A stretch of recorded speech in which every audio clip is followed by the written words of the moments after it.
أعوذ بالله من الشيطان الرجيم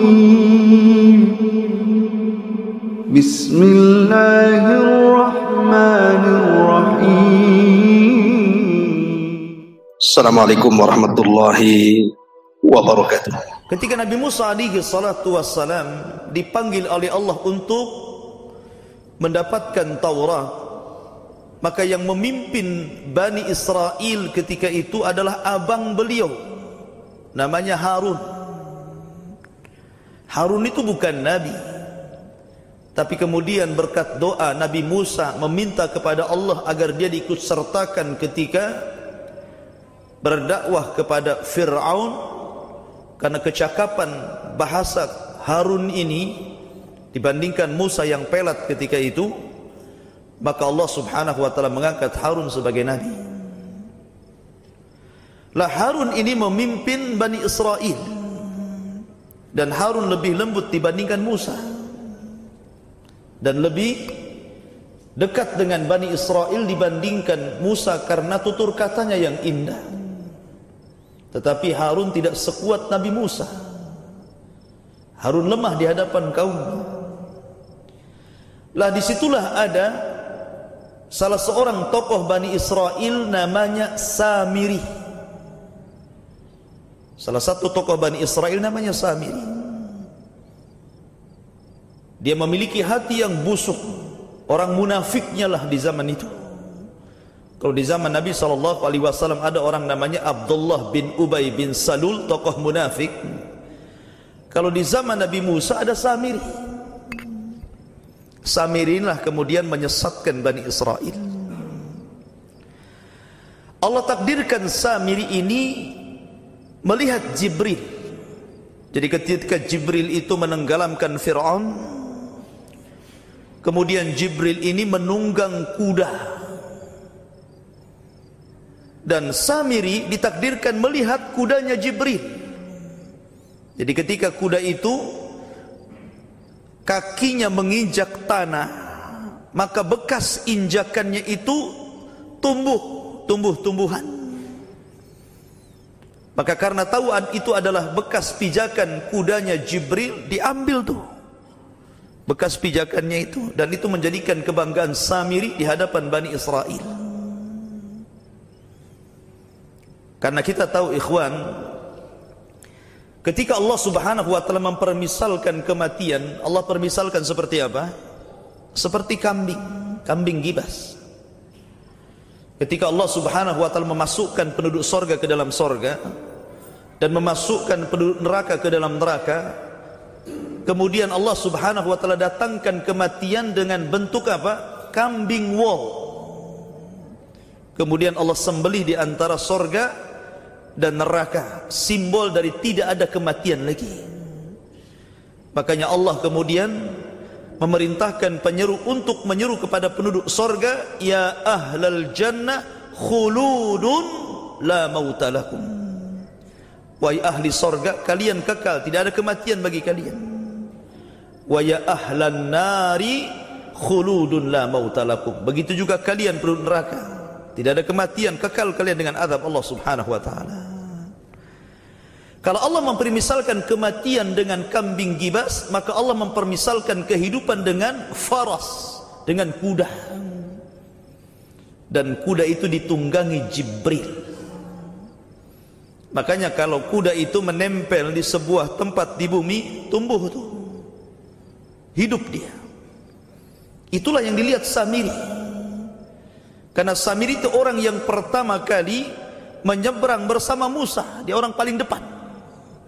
Sehingga Allah takdirkan dia melihat Jibril ketika menunggang kuda, dan dia tahu bekas pijakannya. Diambil tuh bekas pijakannya, kemudian disimpan. Lah ketika Nabi Musa alaihi salatu wassalam berangkat bersama 70 orang pilihan ke Bukit Tur untuk mendapatkan Taurat, dan Bani Israel dipimpin oleh Harun alaihi salatu wassalam, dia menciptakan fitnah di situ. Ketika Bani Israel merasa bersalah gitu kan, karena mereka telah mengambil emas-emasnya kaum Qibti, kaumnya Fir'aun, karena sebelum mereka pergi, hari itu sebagian mereka meminjam emas-emas dari kaumnya Fir'aun. Ada yang mengatakan sebagian sebagai hak mereka karena sudah bekerja, mereka minta upah. Tapi ada yang mengatakan meminjam. Jadi banyak orang yang meminjam emas dari kaumnya Fir'aun ketika di Mesir. Tapi di malam hari Allah Subhanahu wa taala wahyukan kepada Musa an asri bi ibadihi lailan, agar Musa segera meninggalkan malam itu negeri Mesir. Lah, orang-orang Musa ini, Bani Israel, belum sempat mengembalikan emas kepada kaumnya Fir'aun, dibawa sampai ke Palestina, sehingga mereka merasa bersalah dengan emas yang mereka bawa itu. Dari situlah kemudian dimanfaatkan oleh Samiri. Maka Samiri kemudian memerintahkan orang-orang yang membawa emas yang bukan haknya itu untuk dibakar saja. Akhirnya kemudian Samiri menggali lubang, kemudian membakar seluruh emas-emas yang dibawa Bani Israel yang merupakan milik kaumnya Fir'aun yang ada di Mesir. Rupanya setelah dibakar emas itu sama Samiri dibentuk patung anak sapi. Dicetak gitu bahasa kita ini. Dimasukkan, dicetak, keluar patung anak sapi. Jadi ketika keluar patung anak sapi ini, Samiri kan punya tanah. Tanah yang hidup bekas pijakan kudanya Jibril. Dilempar tanah itu ke patung Samiri. Tiba-tiba hidup patung itu, mengeluarkan suara. Tetapi tidak hidup sebagaimana layaknya sapi bisa berjalan. Tidak, dia tidak hidup seutuhnya, tetapi hidup hanya mengeluarkan suara sapi, lahu khuar. Ada yang mengatakan menurut ahli tafsir, bukan hidup, tetapi Samiri membuat lubang di antara patung sapi itu, apabila angin datang mengeluarkan suara. Tapi zahir Al-Quran nanti kita akan baca, patung itu hidup dan bersuara. Dari itulah kemudian Samiri mengatakan bahwa Musa lupa, jauh-jauh dia ketur Tuhannya ada di sini katanya. Nih Tuhannya. Maka 70.000 Bani Israel sujud kepada patung sapi ini, kemudian mereka murtad dari ajaran Musa. Ma'asyiral muslimin yang dimuliakan Allah Subhanahu wa taala. Kemudian setelah Musa alaihi salatu wassalam pulang membawa alwah, papan Taurat, satu-satunya kitab yang mulia yang diturunkan Allah pertama kali adalah Taurat, dan langsung ditulis Allah Subhanahu wa taala. Ketika dia datang ke kaumnya, marah dia. Biasanya Nabi Musa sabar dengan Bani Israel, tapi untuk ini Musa tidak sabar, marah dia. Kenapa? Karena mereka sudah menyekutukan Allah Subhanahu wa taala. Udah nggak toleransi lagi. Saking marahnya kemudian Musa melempar papan sampai pecah papan itu, berkeping-keping sana sini. Pada dalam papan itu ada Taurat, ada petunjuk Allah untuk Bani Israel. Dipecahkan sama Musa. Kemudian mendatangi Harun, dijambak rambutnya, ditarik janggutnya, kemudian marah-marah. Tapi Harun mengatakan, ya Musa, mereka hendak membunuhku, apa yang bisa kulakukan? Aku takut kalau aku layani mereka akan terjadi fitnah, perpecahan di antara Bani Israel, maka aku biarkan saja, aku sudah berusaha mendakwai mereka. Akhirnya kemudian Musa memanggil Samiri. Wa ma khatbukum ya Samiri, kenapa kau melakukan ini wahai Samiri? Kata Samiri, karena aku melihat apa yang tidak dilihat manusia dari bekas pijakan kudanya Jibril. Itulah tadi ceritanya tadi. Akhirnya Musa mengusir Samiri, kemudian menghukum yang 70.000 itu, suruh membunuh satu di antara mereka. Itulah cara tobatnya. Kita masuk kepada ayat. Dalam surah Toha disebutkan mulai dari ayat 83. Antum yang membaca punya Quran, kita baca. Wa ma'ajalaka an qaumika ya Musa. Mengapa engkau datang lebih cepat daripada kaummu wahai Musa? Artinya Musa meninggalkan 70 orang pilihan dan lebih dulu sampai di Bukit Tur. Maka Musa mengatakan qala hum ulai ala athari wa ajiltu ilaika rabbi litarda. Berkata Musa, itulah mereka sedang menyusulku ya Rabb, dan aku bersegera kepadamu wahai Tuhanku agar supaya engkau ridha kepadaku. Karena rindunya Musa ingin berjumpa dengan Allah. Harusnya seperti itu kita. Fastabiqul khairat, berlomba-lomba dalam kebaikan. Harusnya seorang mukmin rindu dengan Allah, rindu dengan janji-janjinya, rindu dengan sorga. Setiap kebaikan fastabiqul khairat, bersegera untuk melakukannya. Kemudian Allah mengatakan qala fa inna qad fattanna qaumaka min ba'dik wa adhallahumus samiri. Kemudian Allah berfirman menghabarkan kondisi orang-orang yang ditinggalkan Musa. Maka sesungguhnya kami telah menguji kaummu sesudah kamu tinggalkan wahai Musa, dan mereka telah disesatkan oleh Samiri. Samiri salah satu tokoh orang Yahudi di zaman itu, munafik. Maka kemudian ketika Nabi Musa mendengar bahwa Allah Subhanahu wa taala memberitakan bahwa kaumnya disesatkan Samiri, dan dia sudah 40 hari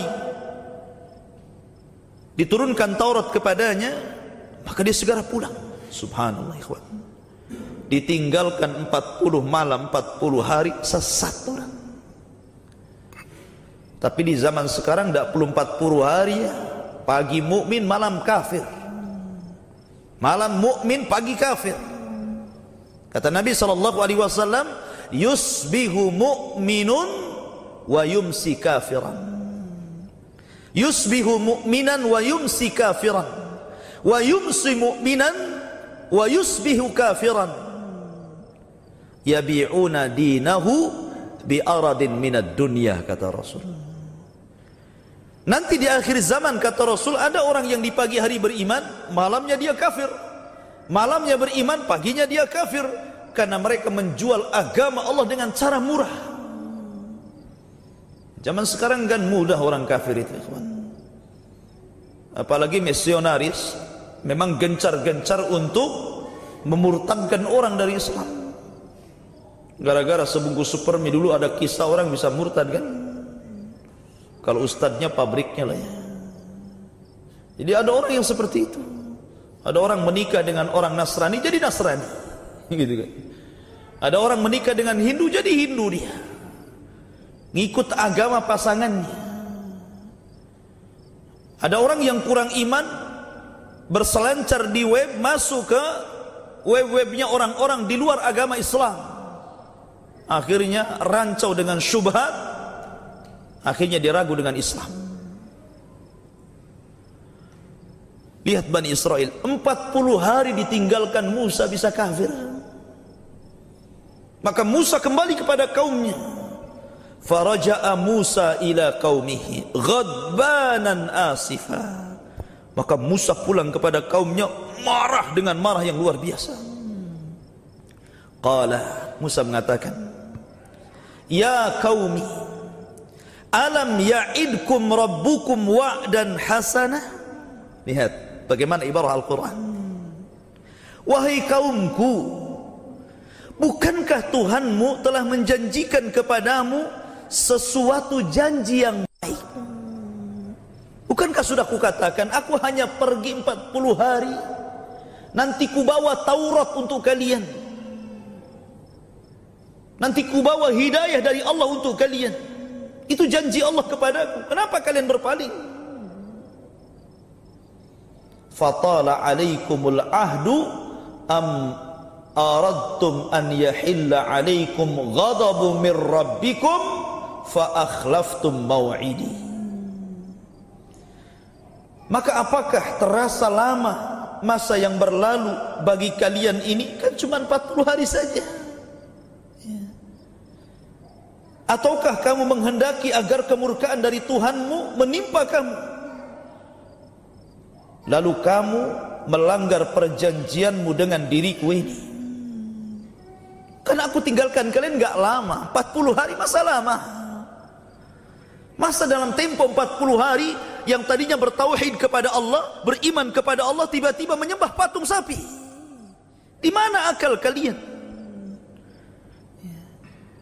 Qalu, mereka mengatakan, ada yang mengatakan para pembesar-pembesar mereka membuat pembelaan di hadapan Musa dan mengatakan, ma akhlafna mau'idaka bimalkina walakinna hummilna auzaran min zinatil qaumi faqadafnaha fakadzalika alqas-Samiri.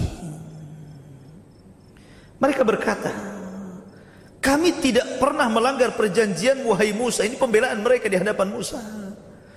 Kami tidak mengingkari kok perjanjian wahai Musa kepada kami.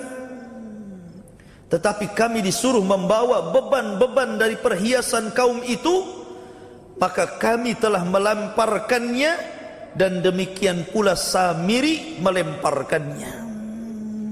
Maksudnya, engkau bawa kami, sementara kami membawa barang yang bukan milik kami. Kami membawa emas orang. Harusnya emas ini dikembalikan kepada kaumnya Fir'aun, karena ini hanya pinjaman, bukan milik kami. Makanya kami kemudian merasa berat. Maka kami lempar ke dalam api itu emas kami. Begitu juga Samiri melemparkannya. Samiri itu tokoh di situ. Ada yang mengatakan yang melempar emas itu kaumnya saja, kaumnya maksudnya Bani Israel, tapi Samiri itu melempar tanah yang diambil dari bekas apa? Pijakan kudanya Jibril tadi. Maka ketika terbentuk patung sapi, dilempar oleh Samiri dengan tanah kehidupan tadi, tiba-tiba sapinya hidup dan bersuara. Kemudian fa akhraja lahum ijlan jasadan lahu khuwar. Kemudian Samiri mengeluarkan untuk mereka dari lubang itu anak lembu yang bertubuh dan bersuara. Faqalu hadza ilahukum wa ilahu Musa fanasiya. Jadi Allah Subhanahu wa taala menjelaskan, Samiri membuat patung lembu, anak patung lembu yang terbuat dari emas. Di saat Nabi Musa sedang tidak ada di Bukit Tur dan orang-orang pilihan di bawah Musa. Sementara Harun berusaha untuk mendakwai mereka. Tapi Harun lemah, tidak sekuat Musa. Celakanya lagi kemudian Samiri mengatakan, ketika sudah membentuk patung sapi dan mengeluarkan suara, apa kata dia? Hadza ilahukum wa ilahu Musa fanasiya.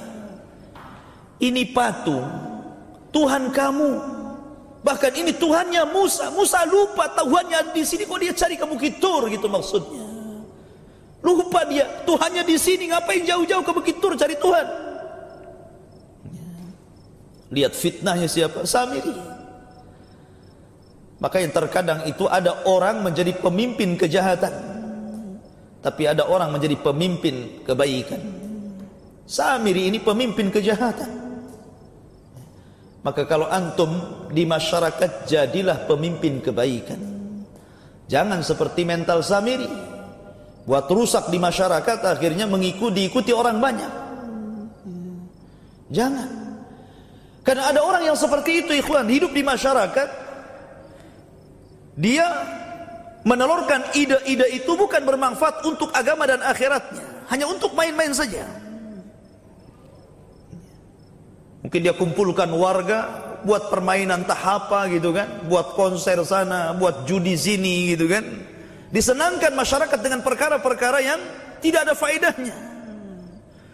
Harusnya antum menjadi tokoh kebaikan, ngajak orang kepada kebaikan sosial, nyantuni anak yatim, macam-macam manfaat untuk agama dan akhirat. Kemudian, afala yarawna alla yarji'u ilaihim qawlan wa la yamliku lahum dharran wa la naf'a. Jadi patung sapi yang dibuat Samiri itu, setelah jadi patung sapi berupa emas itu, maka Samiri melempar dengan tanah tadi, tanah pijakan kuda Jibril tadi, kemudian hidup. Ada yang mengatakan bahwa suara itu dari lubang. Dia tidak hidup cuma karena ada lubang, ada angin bersuara. Kata Allah, okelah memang patung itu hidup, betul hidup, Allah yang hidupkan itu, mengeluarkan suara. Tetapi apalah gunanya patung itu tidak mendatangkan manfaat dan tidak menolak madarat. Makanya Allah mengatakan, maka apakah mereka tidak memperhatikan bahwa patung anak lembu itu tidak dapat memberikan jawaban kepada mereka dan tidak dapat memberikan mudarat kepada mereka dan tidak pula membawa manfaat sama sekali. Anggaplah patung itu hidup, ada nyawanya, Allah yang menghidupkannya. Tapi apa patung itu antum sembah? Dia tidak mendatangkan manfaat dan tidak menolak madarat. Patung saja, gitu kan? Jadi Allah Subhanahu wa taala buat permisalan. Ini patung sapi, enggak ada manfaatnya, jangan disembah. Kemudian walaqad qala lahum Harun min qablu ya qaumi innama futintum bihi wa inna rabbakumur rahman fattabi'uni wa ati'u amri. Sebenarnya Harun itu berusaha menyadarkan mereka. Jadi ketika mereka mulai menyembah patung Samiri itu, ada yang mengatakan 70.000 Bani Israel menyembah patung Samiri itu, Nabi Harun berusaha menyadarkan itu karena dia sebagai wakil Musa masalahnya. Dia mengatakan, dan sesungguhnya Harun telah berkata kepada mereka sebelumnya, hai kaumku, sesungguhnya kamu hanya memberi cobaan dengan anak lembu itu, dan sesungguhnya Tuhanmu adalah Ar-Rahman yang maha pemurah, maka ikutilah aku dan taatilah perintahku. Aku ini seorang nabi. Tuhanmu itu bukan itu, gitu maksudnya. Tuhanmu itu Ar-Rahman, la ilaha illallah. Tetapi apa jawabannya? Qalu, mereka mengatakan, lan nabraha alaihi akifina hatta yarji'a ilaina Musa. Mereka mengatakan, kami akan tetap menyembah patung ini sampai Musa kembali kepada kami. Karena ketika itu ada syaitan, dalam riwayat ada syaitan menjelma orang kemudian menjadi provokator di tengah-tengah Bani Israel, menuduh bahwa Musa itu meninggalkan Bani Israel dan kabur, nggak kuat dengan kalian maka dia kabur, gitu loh. Makanya makin kuat mereka itu kan untuk menyembah apa? Menyembah patung, karena nggak mungkin Musa balik lagi. Tapi mereka mengatakan, kami akan tetap menyembah patung anak lembu ini sampai Musa kembali.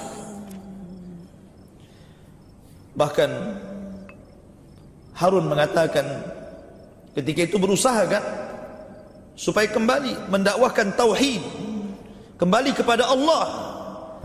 Tapi memang tidak semua manusia itu kalau diajak kepada tauhid itu mau. Dan itu akan berlaku dari zaman ke zaman sampai hari ini. Sampai hari ini antum dakwahkan tauhid di masyarakat, belum tentu orang menerima dakwah antum. Karena masyarakat ini masih keropos dengan akidah tauhid, masih banyak melakukan kesyirikan, masih suka datang ke dukun, masih suka datang ke paranormal, masih suka nyimpan-nyimpan jimat, masih percaya kepada tangkal-tangkal, dan begitu seterusnya. Kalau antum kemudian dakwai perkara itu, mereka tolak tuh. Makanya kaum Bani Israel walaupun di hadapan mereka ada nabi, tetap saja mereka menyembah patung Samiri kan. Maka ketika Nabi Musa alaihi salatu wassalam datang membawa alwah Taurat, marah dia. Kemudian berkata kepada Harun, qala ya Harun, ma mana'aka id ra'aitahum dhallu. Berkata Musa, Harun, apa yang menghalangi kamu ketika kamu melihat telah sesatnya kaumku itu? Kenapa kau diam saja? Kau biarkan mereka menyembah patung berhala itu. Maksudnya seperti itu. Marah Musa kepada Harun. Ala tattabi'an afa asaita amri. Apakah kamu sudah tidak mengikutiku lagi? Maka apakah kamu sengaja mendurhakai aku, wahai Harun? Keras ini kan, kata-kata keras ini. Kamu sudah tidak ikut perintahku, kamu sengaja hendak bermaksiat kepada aku, kata Musa. Maka Harun memberikan alasan kenapa dia tidak sanggup mendakwai Bani Israel dan kembali kepada tauhid. Qala, kata Harun, Ya bna umma la ta'khud bilihyati wala birasi. Inni khashitu an taqula farraqta baina bani Israila walam tarkub qawli. Ketika itu kan Musa marah. Dia jambak kepalanya Harun, dia pegang jenggotnya jadi seperti ini. Jambak kepalanya, diambil janggutnya. Sambil marah itu. Kata Harun, wahai putra ibuku, karena Musa adiknya, adik kandungnya. Wahai putra ibuku, janganlah kamu pegang janggutku dan jangan pula kau pegang kepalaku. Sesungguhnya aku khawatir bahwa kamu akan berkata kepadaku, kamu telah memecah belah Bani Israel dan kamu tidak memelihara amanahku. Nabi Musa memberikan alasan, bukan aku tidak berusaha, aku sudah berusaha semampuku, tapi inilah usahaku. Sampai-sampai Harun mengatakan, kadu an yaktuluni, hampir-hampir mereka membunuhku, kata Harun. Lalu apa yang bisa aku lakukan? Maka dari situ kemudian Musa mulai agak tenang. Kemudian mencari sumber fitnahnya siapa di sini. Ternyata sumber fitnahnya siapa? Samiri. Dipanggil Samiri. Kemudian Musa mengatakan, qala fama khatbuka ya Samiri.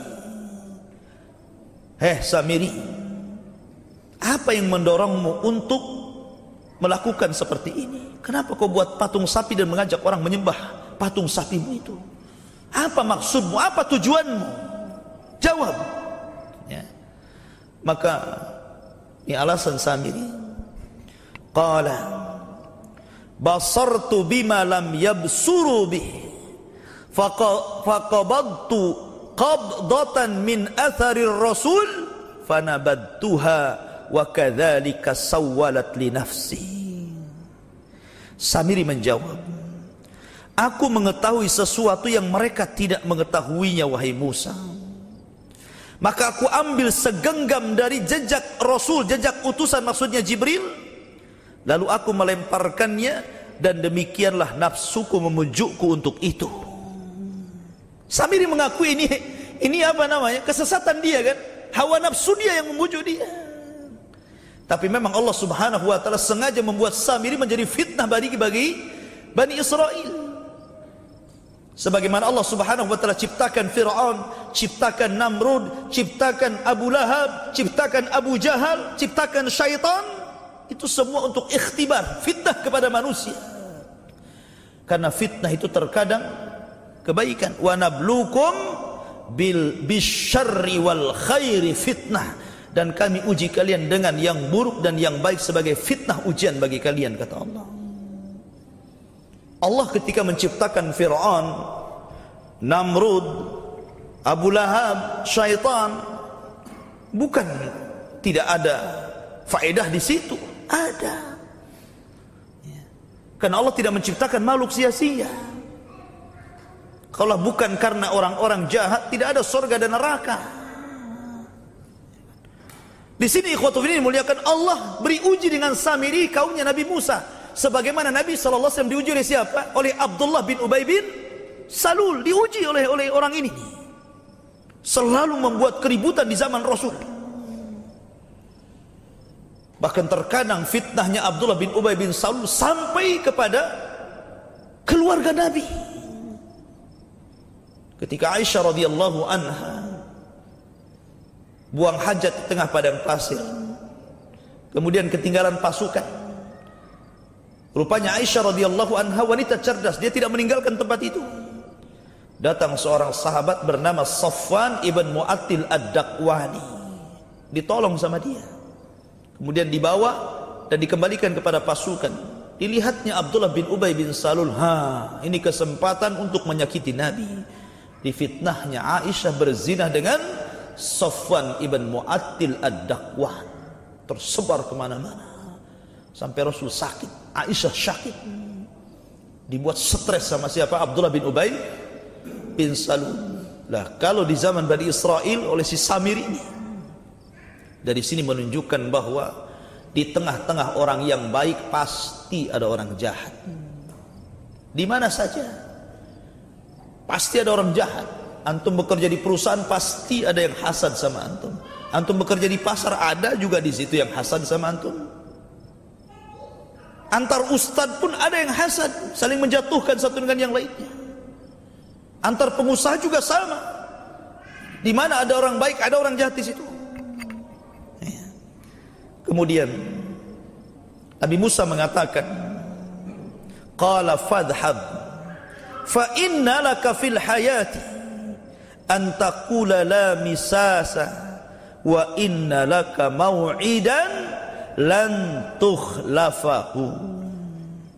Berkata Musa, pergi kau Samiri, maka sesungguhnya bagimu di dalam kehidupan dunia ini hanya dapat mengatakan janganlah menyentuh aku, dan sesungguhnya bagimu hukuman di akhirat yang kamu sekali-kali tidak dapat menghindarinya. Ada yang mengatakan sesungguhnya Allah telah membuat sebuah janji kepadamu di akhir zaman. Artinya Samiri akan dikeluarkan di akhir zaman, sehingga ada sebagian ulama yang mengatakan Samiri itu adalah Dajjal. Di Dajjal nanti di akhir zaman itu adalah Samiri yang ada di zaman Nabi Musa. Itu sebagian pendapat ulama. Tapi ada yang mengatakan tidak. Samiri Dajjal, wallahu a'lam. Kemudian wandur ila ilahika alladhi dhallat alaihi akifah lanuharriqannahu thumma lanansifannahu fil yammi nasfa. Kata Nabi Musa alaihi salatu wassalam, lihatlah Tuhanmu tuh si patung itu. Kata Nabi Musa alaihi salatu wassalam, lihatlah Tuhanmu itu yang kamu tetap menyembahnya. Sesungguhnya kami akan membakarnya, kemudian kami sungguh-sungguh akan menghambur-hamburkannya ke dalam dasar lautan, supaya tidak ada lagi Tuhanmu. Kemudian Nabi Musa mengingatkan bahwa itu bukan Tuhan. Innama ilahukumullahu alladzi la ilaha ilaha illahu wasi'a kulla syai'in ilma. Sesungguhnya Tuhanmu, wahai Samiri, hanyalah Allah yang tidak ada Tuhan yang berhak disembah selain Dia. Pengetahuannya meliputi segala sesuatu. Dari sini berakhir kisah Samiri dalam surah Tuhan. Samiri diusir, kemudian Nabi Musa alaihi salatu wassalam menghadapi 70.000 orang yang murtad. Apa yang Nabi Musa lakukan kepada mereka? Allah menyebut dalam surah Al-Baqarah. Allah mengatakan, wa idh qala Musa liqaumihi innakum zalamtum anfusakum bittikhadikumul ijlah fatubu ila bari'ikum faqtulu anfusakum dzalikum khairul lakum inda bari'ikum ila akhiril ayat. Ketika Musa berkata kepada kaumnya, kalian ini sudah berbuat zalim. Zalim itu menempatkan sesuatu bukan pada tempatnya, dan kezaliman yang paling tinggi adalah syirik. Kezaliman yang paling tinggi adalah syirik. Sebagaimana perkataan Luqman, ya bunayya la tusyrik billah inna syirka la zulmun azim. Syirik itu kezaliman yang besar. Maka karena kalian sudah berbuat zalim, sudah melakukan kesyirikan yang merupakan kezaliman yang sangat besar, maka kalian harus bertobat. Innakum zalamtum anfusakum bittikhadikumul ijla, karena kalian sudah mengambil patungnya Samiri dan kalian sembah. Fatubu ila bari'ikum, sekarang tobatlah kalian, kembalilah kepada Rabb kalian. Dengan cara apa? Faqtulu anfusakum dzalikum khairul lakum inda bari'ikum. Sekarang ambil pisau-pisau kalian. Disuruh ambil pisau. Masing-masing 70.000 orang itu disuruh ngambil pisau. Kemudian Musa mengatakan, saling bunuhlah kalian. Suruh saling bunuh. Ya, itu cara tobatnya itu. Makanya Allah mengatakan, innakum zalamtum anfusakum bittikhadikumul ijla fatubu ila barikum faqtulu anfusakum. Bunuhlah diri-diri kalian. Disuruh saling membunuh di antara mereka. Itu cara tobat kalian dan itu lebih baik bagi kalian. Pada awalnya mereka tidak mau dengan perintah Musa dan mengatakan sami'na wa asaina. Kami dengar wahai Musa, tapi kami tidak mau melakukannya. Lihat degil. Akhirnya Allah Subhanahu wa taala angkat bukit Tur itu. Diangkat ke langit, diletakkan di bawah mereka. Fafataqna alaihim aljibal fawqahum ka'annahum dhullatun waqi'um bihim, kata Allah. Kami angkat tuh bukit Tur itu. Kemudian hampir-hampir bukit itu akan ditimpakan kepada mereka. Bahasa kita, kau mau tobat dengan cara saling membunuh atau ku banting ini kepada kalian, sama-sama mati. Gitu kan? Kalian tidak saling membunuh, mati. Dengan apa? Bukit Tur akan ditimpakan kepada mereka. Dan itu pilihan yang berat. Ya sudahlah, karena bentuk tobatnya harus saling membunuh. Akhirnya bacok-bacokan di antara mereka. 70.000 orang melayang nyawanya. Begitulah cara tobatnya. Tentu syariat dulu akan berbeda dengan syariat kita. Syariat Muhammad itu indah. Cara tobatnya juga indah. Kalau orang sudah murtad, musyrik, masuk agama selain Islam yang menyembah berhala, kemudian dapat hidayah kembali, tidak harus seperti ini kan? Cukup bertobat kepada Allah, meminta taufik dan hidayahnya, tidak kembali kepada kesyirikan, Allah ampuni. Dosa sebesar apapun, kalau kita meminta ampun, Allah akan ampuni. Ma'asyiral muslimin yang dimuliakan Allah Subhanahu wa taala. Jadi dari kisah ini Nabi SAW sempat marah kepada sebagian para sahabat yang baru masuk Islam. Jadi ketika perang Hunain, ini para sahabat ini kebanyakan mereka orang-orang yang terlibat dalam perang itu banyak orang-orang yang hudatsau ahdi bi kufrin. Mereka dekat dengan kekufuran, maknanya baru masuk Islam. Mereka terlibat dalam perang Hunain. Jadi sebelum berangkat sampai di wilayah Hunain, di tengah jalan tiba-tiba mereka melihat satu pohon bidara. Mereka teringat zaman jahiliyah, kalau mereka mau perang, mereka jadikan pohon itu sebagai pengambil berkah. Jadi mereka gantungkan pedang-pedang di pohon itu dengan keyakinan ditransfer kekuatan sehingga kalau perang itu menang dengan pedang itu. Jadi mereka berhenti di situ memandangi pohon itu. Kemudian Rasul datang. Ada apa kalian? Kata mereka, ya Rasulullah, ij'al lana dhata anwatin kama lahum dhatu anwat. Wahai Rasul, jadikan untuk kami gantungan-gantungan pedanglah, sebagaimana mereka orang-orang musyrik itu punya tempat-tempat gantungan pedang untuk diambil berkahnya. Marah Nabi. Kalian sudah masuk Islam, sudah bertauhid, mau balik syirik bahasanya. Maka Rasul bertakbir, Allahu Akbar, Allahu Akbar, Allahu Akbar. 3 kali Rasul bertakbir. Qultum kama qalat Bani Israil li Musa. Ucapan kali ini persis seperti Bani Israil yang meminta kepada Musa untuk dibuatkan patung-patung sapi supaya mereka menyembah patung itu. Persis seperti Bani Israil kan. yang mengatakan kepada Musa, ij'al lana ilahan kama lahum alihah, jadikan Tuhan yang banyak sebagaimana mereka punya Tuhan yang banyak. Maka Rasul mengatakan, innakum qaumun tajhalun, kalian jahil, bodoh, tidak dikasih hidayah mau sesat. Ya, rupanya salah satu sebab orang terjerumus kesyirikan adalah kebodohan. Karena jahil terhadap tauhid, tidak tahu mana syirik, mana tauhid, akhirnya masuk ke dalam lubang syirik. Di masyarakat kita kan begitu. Orang yang datang ke dukun, orang yang memelihara tangkal, orang yang percaya kepada jimat, mereka itu juga sebagian mereka sholat, sebagian mereka mengucapkan asyhadu alla ilaha illallah. Di KTP-nya pun muslim dia. Kalau dikatakan kafir dia marah tuh. Marah dia kalau dikatakan kafir. Muslim saya, nih KTP saya, tuh di lurah sana saksinya. Nggak mau dikatakan musyrik tuh.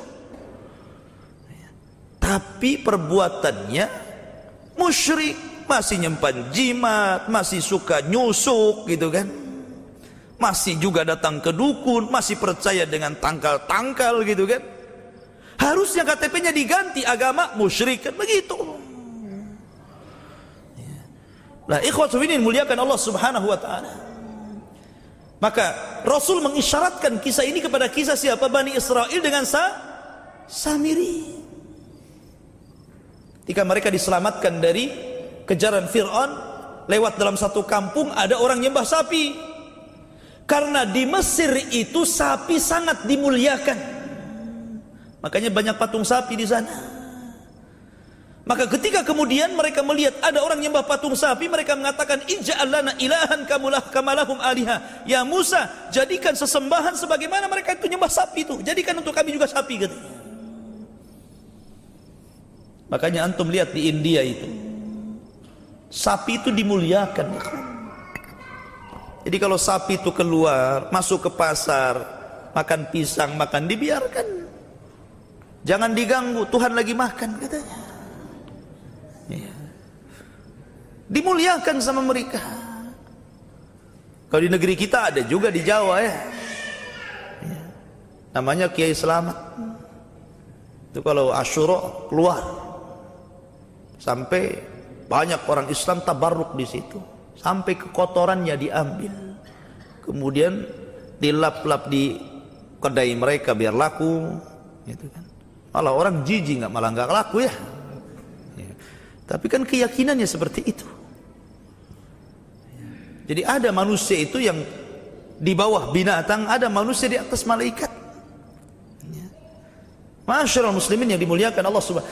Makanya kita heran, akalnya taruh di mana? Allah kan udah kasih akal kita, kasih pemahaman yang benar, yang salah gitu. Kok kita hilangkan akal kita, tauhid kita di hadapan Allah Azza wa Jalla. Wallahu a'lam.